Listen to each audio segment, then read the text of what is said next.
Hi మా bros, welcome back to our channel. ఈ వీడియోలో వాటర్ మిలన్తో మిల్క్ షేక్ ఎలా తయారు చేయాలో చూద్దాము.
ఫైనల్గా వాటర్ మిలన్ మిల్క్ షేక్ అయితే రెడీ అయిపోయింది. ఒకసారి టేస్ట్ అయితే చెక్ చేద్దాము.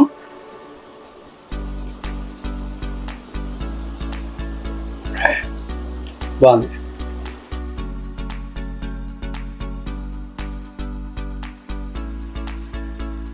చల్లగా పాలు,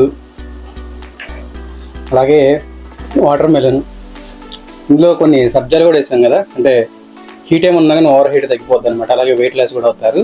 బాగుంది. టేస్ట్ మాత్రం చాలా సూపర్గా ఉంది. మొత్తం తాగేస్తాను. షుగర్ అయితే ఏమీ లేదు. ఇందులోకి అయితే రోజ్ సిరప్, ఇది 777 రోజ్ సిరప్. ఇది మనకి బయట కూడా దొరుకుతుంది, సూపర్ మార్కెట్లో కానీ డ్రై ఫ్రూట్ షాప్లో కూడా దొరుకుతుంది అనమాట. ఇది కూడా యూజ్ చేసుకోవచ్చు. బాగుంటుంది, టేస్ట్ బాగుంటుంది. రోజ్ మిల్క్లో ఇదే యూజ్ చేస్తారు. మీరు కూడా ఇంట్లో ఇలా ట్రై చేయండి. మీరు బయటికి వెళ్ళినాక ఇలాగే చేస్తారు, ఓకేనా? మీరు యూట్యూబ్లో చూసుకుంటే చాలా ఉంటాయి అన్నమాట. సో ఇది కావాలంటే ఇది, లేదంటే వేరే చాలా వీడియోస్ ఉంటాయి. సో ఏదైనా సరే బాగుంది అనుకుంటే వీడియో చూడండి, ఇంట్లో ట్రై చేయండి, చాలా బాగుంటుంది. హెల్తీగా మనం ఇంట్లో చేసుకోవచ్చు. బయట ఎక్కడ పడితే అక్కడ తాగేసి రోగాలు తెచ్చుకోవద్దు అనమాట. ఇంట్లో ఫ్రెష్గా మనం ఇంట్లోనే చేసుకోవచ్చు. సో ఇది ఫ్రెండ్స్ వీడియో నచ్చిందా? వీడియో నచ్చితే లైక్ కొట్టండి, అలాగే మన ఛానల్ సబ్స్క్రైబ్ చేయండి. మీ కామెంట్ ఏదన్నా ఉంటే కింద కామెంట్ సెక్షన్ మెన్షన్ చేయండి. నెక్స్ట్ ఇంకా వేరే ఏదైనా ఐటమ్ కావాలంటే కామెంట్ చేయండి, అది నెక్స్ట్ వీడియోలో ట్రై చేద్దాము. సో ఇది ఫ్రెండ్స్ వీడియో. ఇలాంటి మరిన్ని ఇంట్రెస్టింగ్ వీడియోస్ కోసం మన ఛానల్ రెగ్యులర్గా ఫాలో అవుతున్నాడు. Thank you for watching. జై హింద్.